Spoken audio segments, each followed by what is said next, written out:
નમસ્તે વિદ્યાર્થી મિત્રો, ઓનલાઈન એજ્યુકેશનમાં તમામ વિદ્યાર્થી મિત્રોનું હાર્દિક સ્વાગત છે. મિત્રો, આજે આપણે ધોરણ 10 ગણિત એની અંદર પ્રકરણ 15 સંભાવના જેના સ્વાધ્યાયના દાખલાની ચર્ચા કરશું. મિત્રો, આપણે સંભાવના વિશેની સમજૂતી આપી ચૂક્યા છીએ, એના દાખલા પણ થોડાક લીધા હતા. મિત્રો, આજે આપણે તે પછીના દાખલાની વાત કરીએ. એમાં દાખલા નંબર 7 તમે ચોપડીની અંદર જોઈ શકો છો. સંભાવના ક્વેશ્ચન મતલબ કે દાખલા નંબર 7 જેની અંદર તમને રકમ આપેલી છે, ચોપડીની અંદર જોઈ શકો છો. મિત્રો, તમે કે આપેલ છે કે 3 વિદ્યાર્થીઓના સમૂહમાં 2 વિદ્યાર્થીઓનો જન્મદિવસ સમાન ન હોય તેની સંભાવના 0.992 હોય તો 2 વિદ્યાર્થીઓના જન્મદિવસ સમાન હોય તેની સંભાવના શોધો. તો મિત્રો, આ ટાઈપના દાખલા પૂછીએ એટલે તમે જાણો છો કે સંભાવના હોય, સંભાવના ન હોય, કોઈ પણ પ્રયોગ નહીં તો એના માટે આપણે એક જ સૂત્ર હતું, તમે જાણો છો કે PE સંભાવના હોય, PE ડેશ અથવા બાર સંભાવના ન હોય, એ બંનેનો સરવાળો મિત્રો તમે જાણો છો 1 થાય. મતલબ સંભાવના હોય, સંભાવના ન હોય કે પ્રાથમિક ઘટના કહી શકીએ છીએ અને પ્રાથમિક ઘટનાઓનો સરવાળો મિત્રો 1 થાય. તો આ એક સૂત્ર યાદ રાખી લેવાનું છે કે PE PE બાર અથવા ડેશ = 1, જેની અંદર તમને રકમની અંદર આપી છે કે 2 વિદ્યાર્થીઓના જન્મદિવસ સમાન ન હોય તેની સંભાવના 0.992 છે. મતલબ તમને PE ડેશ ની કિંમત તમને આપેલી છે અને PE ની કિંમત શોધવાની છે. આ ટાઈપના દાખલા હોય તો મેં પહેલા પણ કીધું હતું, ગણતરી એક જ માર્ક્સની અંદર હોય છે. ગણતરી ન કરવી હોય તો આને તમારે 1 માંથી 0.992 બાદ કરો તો 0.008 જવાબ આવે. ગણીએ મિત્રો, ગણતરીની અંદર PE શોધવાના છે પ્લસ PE બાર જેની કિંમત તમને આપેલી છે 992 = 1. સાદું આપીએ, આ પ્લસ છે અને પેલી બાજુ જાય તો મિત્રો માઈનસ થાય, એટલે કે PE = 1 - 992. અને મિત્રો આની બાદબાકી તમને આવતી હોવી જોઈએ 0.008 જવાબ આવે. કઈ રીતે બાદબાકી? તો આ એક કહેવાય મિત્રો. એક પછી તમે કેટલા પોઈન્ટ પછી શૂન્ય લગાવી દઈએ તો કોઈ વેલ્યુ નથી રહેતી, એક જ કહેવામાં આવે. જેમાંથી 0.992 બાદ કરો, પોઈન્ટની નીચે મિત્રો પોઈન્ટ અને શૂન્ય આગળ અને પાછળના અંક 992. સાદુરૂપની અંદર શૂન્યમાંથી 2 ન જાય, 0 માંથી 2 ન જાય એટલે દસકો લેવો પડે. તમે જાણો છો અહીંયા 9 થઈ જાય, અહીંયા 9 થઈ જાય, અહીંયા પણ એક અંક ઘટતો જાય છે. 10 માંથી 2 જાય તો 8, 9 માંથી 9 જાય તો 0, 9 માંથી 9 જાય તો 0 અને 0 માંથી 0 જાય તો 0. મતલબ આપણો જવાબ થશે 0.008. આ નો જવાબ. ત્યાર પછીના દાખલાની મિત્રો ચર્ચા કરીએ. ક્વેશ્ચન નંબર 8 જેની અંદર તમે જોઈ શકો છો કે એક થેલાની અંદર 3 લાલ અને 5 કાળા દડા છે. તમે જોઈ શકો 3 લાલ અને 5 કાળા, એટલે કે લાલ દડાની સંખ્યા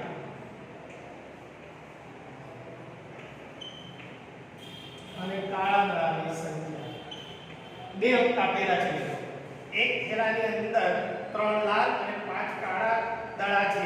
થેલામાંથી એક દડો યાદચ્છિક રીતે, હવે મિત્રો તમે જાણો છો કે યાદચ્છિકનો અર્થ થાય કે તમારે થેલામાંથી દડો પસંદ કરવાનો, મતલબ કે જોયા વગર કાઢવાનો, ફરજિયાત કાઢવાનો. આ ક્રિયા કરવાની યાદચ્છિક રીતે કાઢવામાં આવે છે. બહાર કાઢેલો દડો, હવે આપણા પ્રશ્ન છે અને પ્રશ્નના જવાબો આપવાના છે. પહેલો પ્રશ્ન છે કે લાલ હોય અને લાલ ન હોય તેની સંભાવના શોધો. 2 પ્રશ્નો છે, જે પ્રશ્નના જવાબ આપશો. પહેલા તો લાલ રંગના દડા છે 3 અને કાળા રંગના દડા છે 5. એની સંખ્યા લો. લાલ રંગના દડાની સંખ્યા મિત્રો છે 3 અને કાળા રંગના દડાની સંખ્યા આપેલી છે 5. આ બે વસ્તુ આપેલી છે. કુલ દડાઓની સંખ્યા કેટલી થાય તો તમે જોઈ શકો છો બંનેનો સરવાળો કરો એટલે કુલ દડાઓની સંખ્યા થાય. એટલે કે કુલ દડાઓની સંખ્યા આપણે કુલ પ્રયત્નોની સંખ્યા એવું પણ કહી શકીએ. કુલ દડા મતલબ લાલ અને કાળાની સંખ્યા ટોટલ થશે 8. પહેલો પ્રશ્ન આપણો છે લાલ દડાની સંભાવના. પેલાની અંદર હાથ નાખી યાદચ્છિક દડો કાઢવાનો અને તે લાલ રંગનો હોય તેની સંભાવના શોધો. તો દાખલો મળવાનો છે કઈ રીતે તો લખીએ પહેલી ઘટના થાય લાલ રંગનો દડો તો ઘટના પહેલી એ આપી છે લાલ રંગનો હોય લાલ રંગનો દડો. હવે લાલ રંગના દડાની સંખ્યા કેટલી તો આપણે નીચે લખી નાખીએ છીએ લાલ રંગના દડાની કુલ સંખ્યા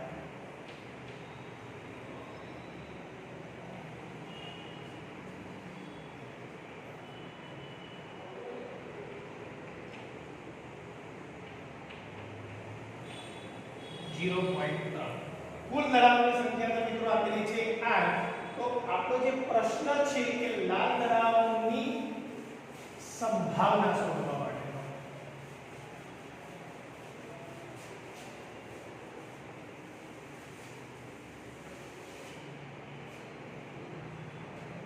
તો સંભાવના કોની તો લાલ રંગના દડાની સંભાવના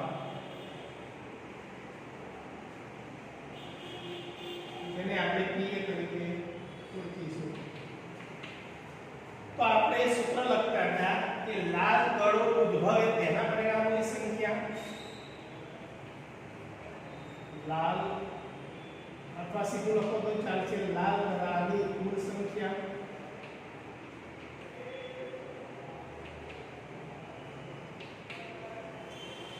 છેદમાં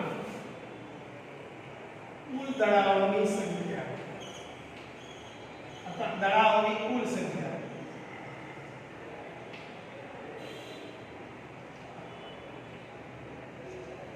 દડાઓની કુલ સંખ્યા.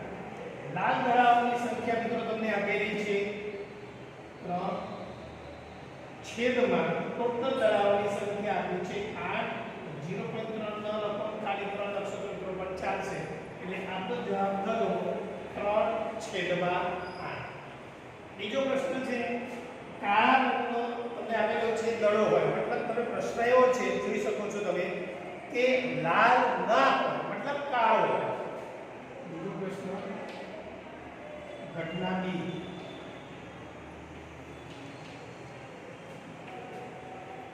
લાલ ન હોય મતલબ કાળો હોય તો લાલ ના હોય તેવા દડાઓની સંખ્યા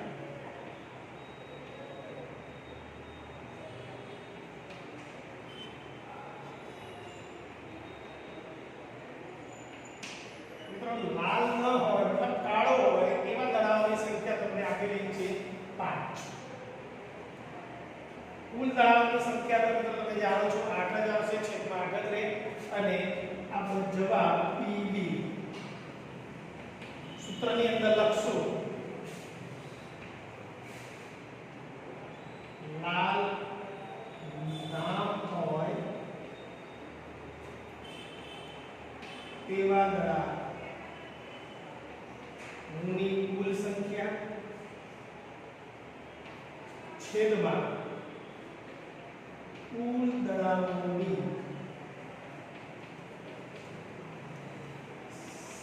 સંખ્યા. મિત્રો સૂત્ર તો ગમે તે રીતે લખી શકો છો તમે. તો એવા દડાઓ મિત્રો આપેલા છે 5 અને કુલ દડાઓ તમને આપેલા છે 8. એટલે આનો જવાબ થશે 5/8. બે પ્રશ્ન હતા. લાલ હોય તેની સંભાવના 3/8 અને લાલ ન હોય તે દડાઓની સંભાવના એટલે કે 5/8. તો આ બે પ્રશ્નો હતા બંનેના જવાબ આપણે આપી દીધા મિત્રો. ત્યાર પછીનો પ્રશ્ન છે ક્વેશ્ચન નંબર છે 9, મતલબ કે દાખલા નંબર 9. એક પેટીમાં લાલ 5 લખોટી આપી છે, 8 સફેદ લખોટી આપી છે અને 4 લીલા રંગની લખોટી આપેલી છે. પેટીમાંથી એક લખોટી યાદચ્છિક રીતે પસંદ કરવામાં આવે છે, કાઢવામાં આવે છે. તો બહાર કાઢેલી લખોટી લાલ હોય, સફેદ હોય અને લીલી ના હોય તેની સંભાવના જણાવો. 3 પ્રશ્નો છે મિત્રો.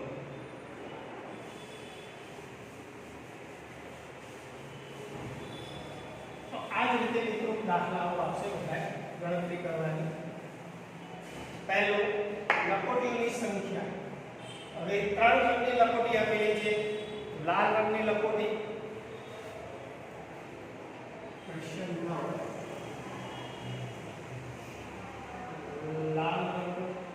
લાલની લખોટી સીધી લખી નાખી દો.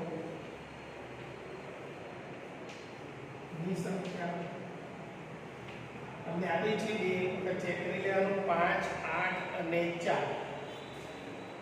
5, 8 અને 4. તો 8 શું છે? તો તમને કહે છે કે સફેદ રંગની અને લીલા રંગની. સફેદ રંગની લખોટી અને લીલા રંગની લખોટી. ટોટલ સંખ્યા તમને ખબર જ છે મિત્રો, સરવાળો કરી શકો છો. ટોટલ સરવાળો થશે મિત્રો 17. હવે આપણા પ્રશ્ન છે 3 છે તે વાત કરીએ. પહેલો પ્રશ્ન, લાલ રંગની લખોટી હોય તેની સંભાવના જણાવો. એવું કહે છે. જો મિત્રો, લાલ રંગની લખોટી હોય તેની સંભાવના જણાવો. લાલ લખોટીની સંભાવના. તો પહેલી ઘટના એ કઈ ઉદ્ભવે છે તે. તો લાલ રંગની લખોટી. લાલ લખોટી. લાલ લખોટીની સંખ્યા કેટલી છે મિત્રો? તમે જોઈ શકો છો. લાલ લખોટી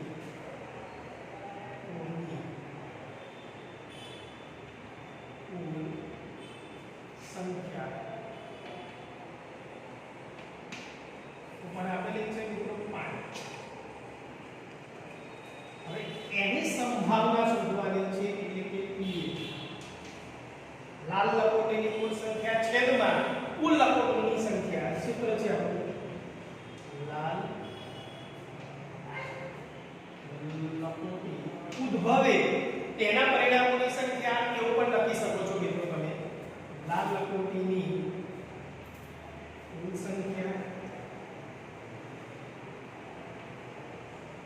અથવા બીજી રીતે કીધું કે લાલ લખોટી ઉદ્ભવે તેના પરિણામોની સંખ્યા છેદમાં કુલ પરિણામોની સંખ્યા, મતલબ કુલ લખોટીઓની સંખ્યા.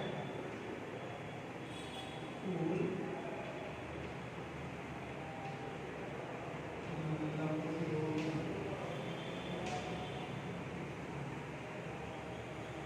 સંખ્યા. પ્રશ્નના મુજબ આપણે લખીએ, આંકડા લખીએ. તો આપેલી છે 5 અને કુલ લખોટીઓની સંખ્યા તમને આપી છે મિત્રો 17. તેથી આપણો જવાબ થશે 5/17. બીજો પ્રશ્ન, સફેદ લખોટીની સંખ્યા શોધો. એવું કહે છે સફેદ હોય તેની સંભાવના શોધો. તો મિત્રો હવે આ રીતે લખવાનું છે. ઘટના બી. કઈ ઘટના? તો સફેદ લખોટી ની સંભાવના. અને સફેદ લખોટી હોય તેની કુલ સંખ્યા. સફેદ લખોટીઓની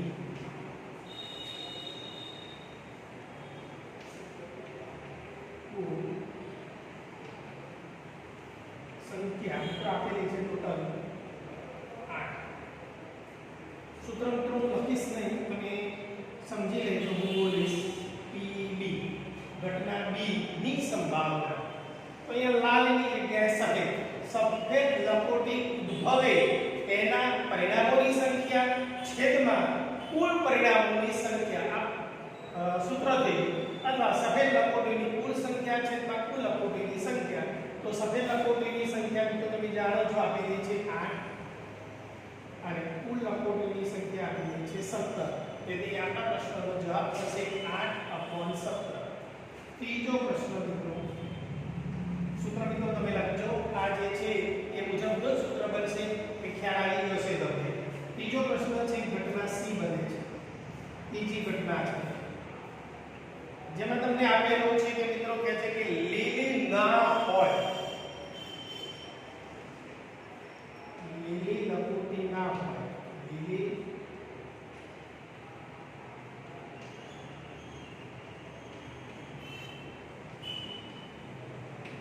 હવે મિત્રો તમે અહીંયા જોઈ શકો લીલા રંગની લખોટી આપેલી છે મિત્રો 4.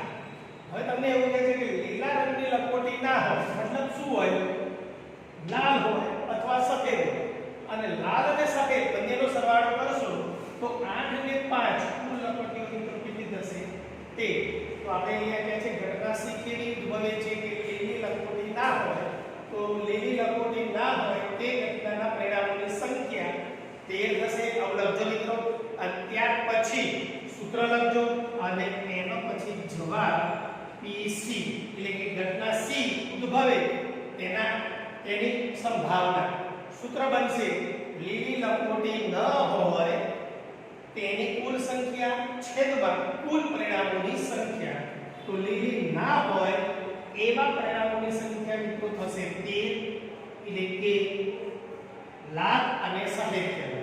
અને કુલ પરિણામો તો મિત્રો તમે કેટલા થશે તો તમે જાણો છો કે 17 આપેલા છે લખોટીની સંખ્યા. તો આ ત્રણ જવાબ થયા. પહેલો જે જવાબ તમને કીધું કે લાલ લખોટી હોય તેની સંભાવના, તેનો જવાબ થયો 5/17. બીજો પ્રશ્ન હતો કે સફેદ લખોટી હોય તેની સંભાવના, તેનો જવાબ આવ્યો 8/17. અને ત્રીજો પ્રશ્ન હતો કે લીલા રંગની લખોટી ના હોય તેની સંભાવના, તો એનો પ્રશ્નનો જવાબ થયો 13/17. તો આ ત્રણ જવાબ થઈ ગયા મિત્રો.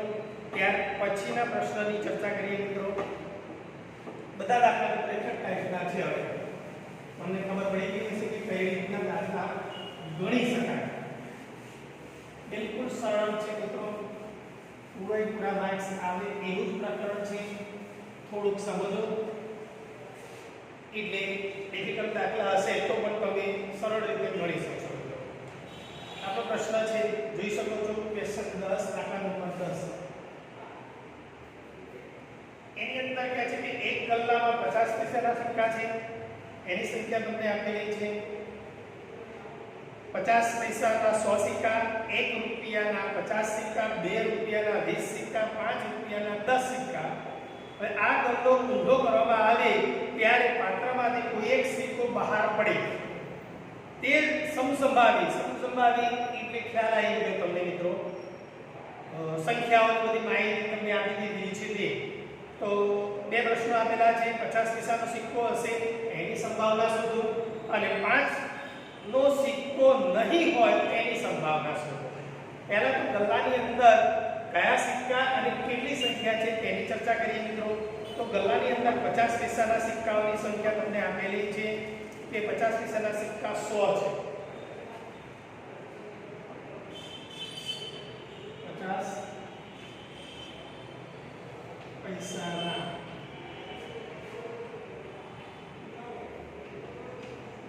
સિક્કા 100 આપ્યા છે. ત્યાર પછી રકમ મિત્રો ખાસ જો 1 રૂપિયાના 50, 2 રૂપિયાના 20,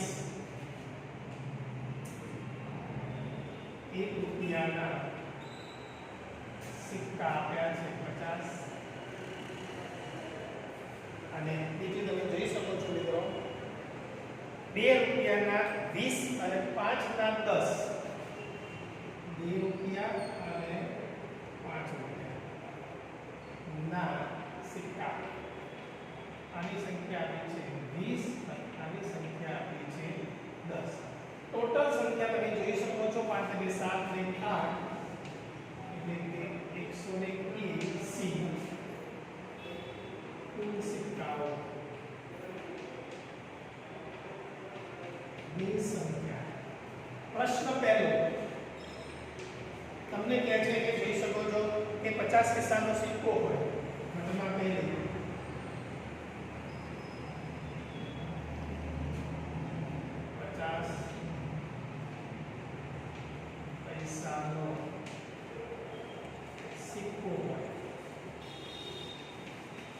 50 પૈસાના સિક્કાની કુલ સંખ્યા 50 પૈસાના સિક્કાની કુલ સંખ્યા 100 આપેલી છે મિત્રો. જોઈ શકો છો પહેલા ઉપર આપેલું છે ટોટલ સિક્કાઓની સંખ્યા 180 છે. એની સંભાવના કીધેલું છે તે સંભાવના PA સૂત્ર તમે જાણો છો કે 50 પૈસાના સિક્કાની કુલ સંખ્યા જે આપેલી છે 100 છેદમાં કુલ સિક્કાઓની સંખ્યા સૂત્ર મુજબ કિંમત મૂકીએ તો આનો જવાબ તમે જાણો છો છેદમાં 5/9 આપેલો જવાબ. ઘટના બીજી કે છે તમને ઘટના બીજીની અંદર તમને કીધેલું છે કે 5 નો સિક્કો ન હોય તેની સંભાવના. તો 5 નો સિક્કો ના હોય મતલબ કે 10 નહીં એ સિવાયના ઘટકોની સંખ્યા આટલી ગઈ તો એના કુલ પરિણામો થશે મિત્રો 170. બીજું છે કે 5 નો સિક્કો ન હોય. ઘટના બી 5 રૂપિયાનો સિક્કો ના હોય. 5 રૂપિયાનો સિક્કો ના હોય તેના પરિણામોની સંખ્યા મિત્રો કેટલી છે? 170. મતલબ આ ત્રણ સિક્કા આ ના હોય એટલે હવે એની સંભાવના એટલે કે PB ઘટના બી ઉદ્ભવે તેના પરિણામોની તેની સંભાવના. તો પ્રશ્નનું સૂત્ર બનશે કે 5 રૂપિયાનો સિક્કો ન હોય ન ઉદ્ભવે તેવા ઘટકોની કુલ સંખ્યા જે તમને આપેલી છે મિત્રો 170 છેદમાં કુલ પરિણામોની સંખ્યા 180. એક શૂન્ય જાય એટલે ઉપર 17/18. તો આ એનો જવાબ થઈ ગયો મિત્રો. બે પ્રશ્ન હતા. એક હતો 50 પૈસાનો સિક્કો હોય તેની સંભાવના અને બીજો પ્રશ્ન હતો કે 5 રૂપિયાનો સિક્કો ન હોય તેની સંભાવના શોધો. તો આ પ્રશ્નનો જવાબ થયો. ત્યાર પછી મિત્રો 11 નંબરનો જે દાખલો છે એ સરળ જ છે. તમે ટ્રાય કરજો કઈ રીતે ગણાય તમે સમજજો અને નેક્સ્ટ વિડિયોની અંદર આપણે દાખલાની ચર્ચા કરશું. અસ્તુ.